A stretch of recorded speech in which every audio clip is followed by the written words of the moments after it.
Padres fans, the times, they are a-changing. And while Ron Burgundy may have never heard that song, Matt Waldron is very much about to. Let's talk about it all in this episode of Padres Digest. What's going on, everybody? Christian Pedersen back with another episode of the show that is kind of often accused of being a hater of specific players, when in actuality, I just don't like guys that bring down my Padres. I root for the Padres.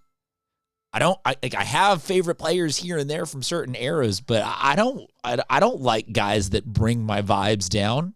This is my outlet. So, that's why I might be bagging a little bit more on a Dylan Cease or a Matt Waldron than other players during the season. If you want to follow along, subscribe. If you want to disagree with me, comment. If you want to like or dislike, that is also much appreciated. If not, no worries. Okay, let's talk about.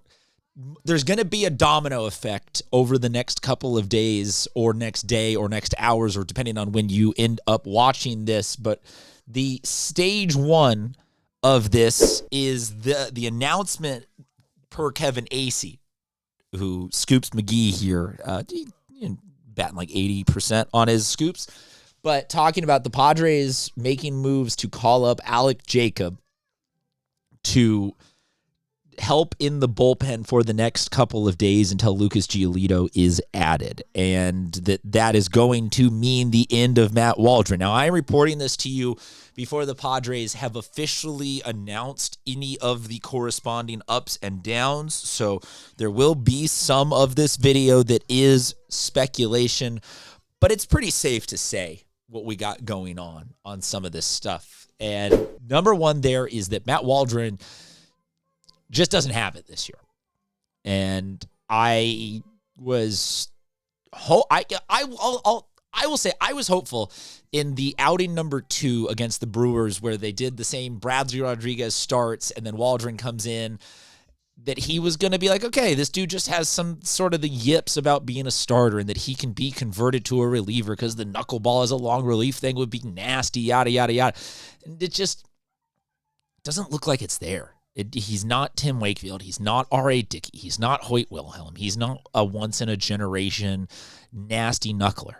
So what do you do with that guy? It would seem that the Padres are opting for, instead of ride or die with Waldron as just an experiment, that they are going to call up Alec Jacob to be one extra arm in the bullpen until the next slot in the order comes up to have Giolito jump into Waldron's spot. Waldron, out of minor league options. Acee goes on to talk about he could go unclaimed by another team if he gets DFA'd down into the minors. Drop a comment if you think that another squad is going to pick him up. I saw some of you being like, oh, we don't want to lose him. We don't want to lose him. And these tweets by Acee, and there's an article that I want to get to from AJ Cassavell, who one of the better knowers of ball than me. It was this one, What to Expect from Giolito, where he talks also at length about the potential corresponding moves and says that San Diego needs starters and they're at risk of losing Waldron. So they do. Again, if he's not good enough for us, who's he good enough for that's in the top half of a race in any of their divisions? I don't see any team in baseball bending over backwards to being like, oh, we need a knuckleballer with an 11.5 ERA to come out and be the missing piece. So if some trash organization is going to pick him up, that's why they're a trash organization. I think that he safely options back down to AAA. I think that then one more move gets made to bring somebody from the bullpen back down. That's too many levels of hypothetical. There's a couple people between Ron Marciano and Alec Jacobs and Yuki who are all kind of at risk perpetually of being moved down. None of those moves feel as notorietable. I think notable was the word I was going for there, but you know what I'm saying. For a YouTube show, you get what you get.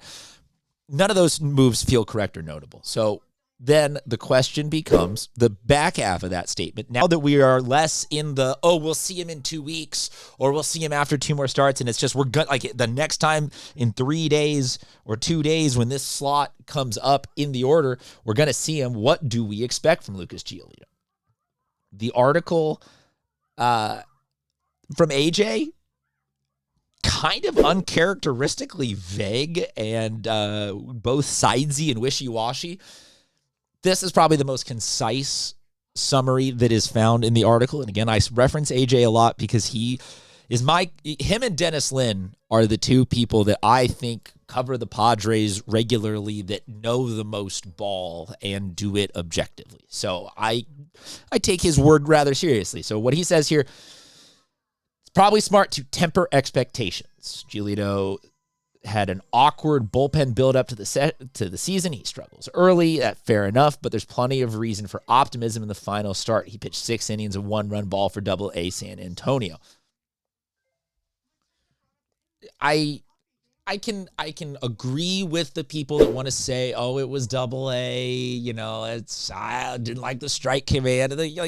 Yeah, he didn't show up to the minors and just start mowing people down, being like, I've been working my ass off all summer. I don't know if that's probably not a good Lucas Giolito impression, but he didn't show up saying, I've done all this work. I've been hitting with these guys. I've been da-da-da-da-da-da. Just so, look, I'm the freaking Terminator here to do it. And, okay, that's fine.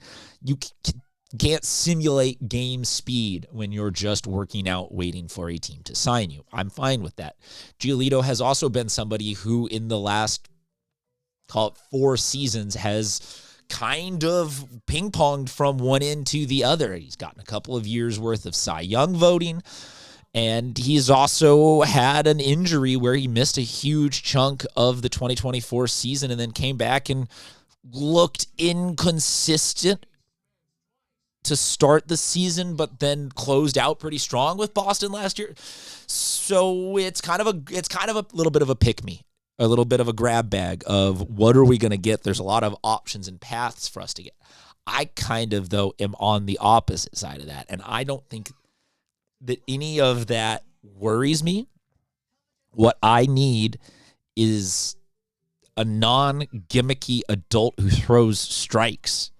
And I say the gimmicky thing, taking a shot at Waldron, and the throws strikes, a shot at Canning. Griffin Canning is back to he comes out the last game and he just starts walking. Like, the Padres need somebody who is going to just be like, for the next 6 innings, I will throw a lot of strikes, and I will force these opposing hitters to beat us. I'm not going to beat us. I'm not going to put us in bad situations. I'm not going to force the bullpen to have to come out early. And that 6 innings, 1-run ball game that is referenced here in this article was him throwing, the numbers are like 57 out of 71 pitches were strikes. So that, of all the metrics, is what I'm going to focus on with Giolito. I'm going to say he's ready to, at least at the very minimum, he's got the arm strength built up, ready to go to last for 6 innings, and he's got the accuracy, at least in a degree where if he gets touched up a little bit for the first couple starts, I'll give it to him that he's still got to dial in the sequencing and the scouting and all those other things, and I trust Ruben Niebla to finesse that part versus, oh my God, he just walked 2 guys and then a bloop single brought in some runs and that. You know those vibes. That's what I'm saying. Okay, so that's where we're at. Closing the loop. Alec Jacob up, Matt Waldron down, Giolito waiting in the wings. Talk to you guys soon.